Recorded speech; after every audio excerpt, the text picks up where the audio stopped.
Have you ever felt like an outsider? Like you don't belong? Or maybe you faced a situation so difficult that all hope seemed lost.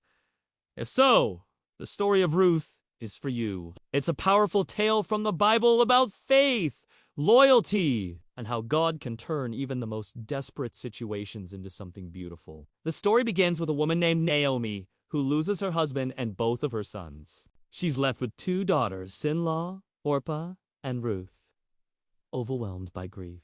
Naomi decides to return to her homeland, Bethlehem, and urges the young women to go back to their own families. Orpah agrees, but Ruth refuses. In one of the most moving declarations of loyalty ever, she tells Naomi, "Where you go, I will go, and where you stay, I will stay. Your people will be my people, and your God my God." Think about that for a moment. Ruth, a woman from the land of Moab, chooses to leave everything she knows.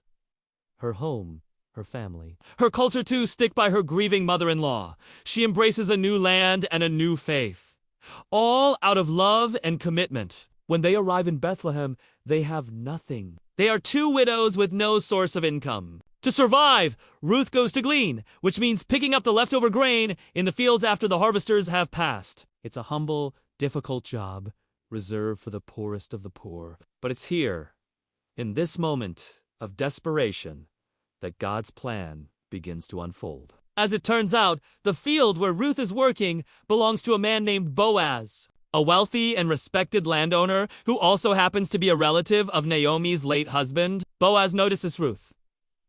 He's heard about her incredible loyalty to Naomi, and he's impressed by her hard work and humility.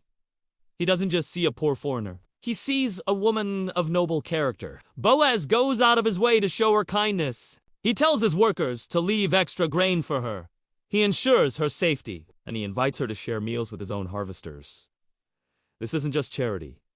It's respect and protection. Boaz is acting as a kinsman redeemer, a person responsible for protecting the interests of their relatives. Naomi, seeing Boaz's kindness, realizes this is an opportunity from God. She devises a plan for Ruth to ask Boaz to officially redeem them. Following ancient customs, Ruth presents herself to Boaz, and he agrees to marry her, restoring her family's land and providing for her and Naomi.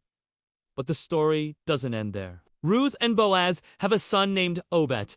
Obed becomes the father of Jesse, and Jesse becomes the father of David, the great King David. This means Ruth, the Moabite woman, the foreigner who started with nothing, became a direct ancestor of Israel's greatest king, and even more incredibly, an ancestor of Jesus Christ himself. Ruth's story teaches us that God sees our faithfulness even in the small, seemingly insignificant acts of loyalty and love. It shows us that no matter how much of an outsider you feel like, God has a place for you in His plan. Your past doesn't define your future! Through faith, even the most broken stories can be redeemed and woven into a beautiful tapestry of grace. Thanks for watching. If this story resonated with you, hit that like button and subscribe for more content that explores the incredible narratives of faith.